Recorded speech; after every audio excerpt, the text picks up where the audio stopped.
registration booth ang inyong premyo.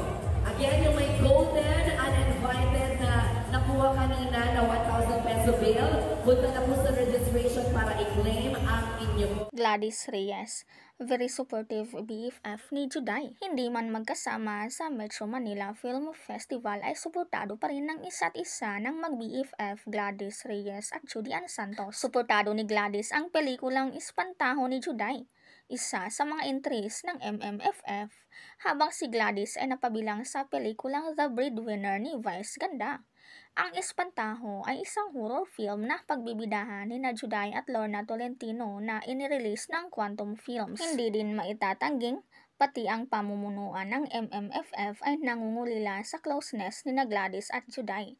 Sa katunayan, posted ng kanilang social media page ang kanilang reunion sa naganap na Metro Manila Film Festival MediaCon na ayon pa, OG, Mara at Clara reunited sa hashtag MMFF50. Two of the country's most iconic actresses, Miss Gladys Reyes and Miss Judy Ann Santos, muling nagkasama kahapon sa hashtag MMFF50 Grand Media FanCon event. Ang kanilang teleseryeng Mara Clara ay umabot ng 5 taon mula 1992 hanggang 1997 sa sobrang ganda ng kwento at ang mga ganap. Nanawagan si Gladys sa kanyang Instagram na suportahan ang dalawang pelikulang The Breadwinner at Espantaho.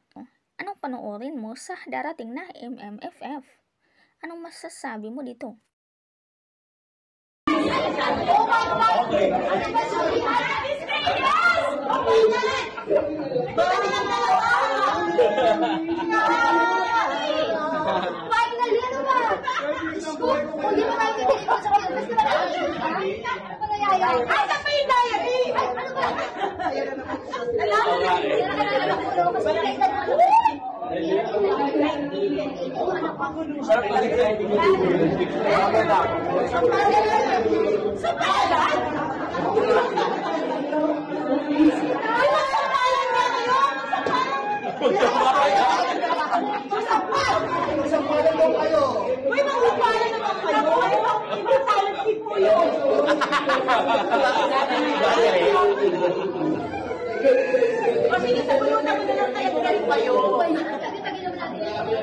Una ko kayo.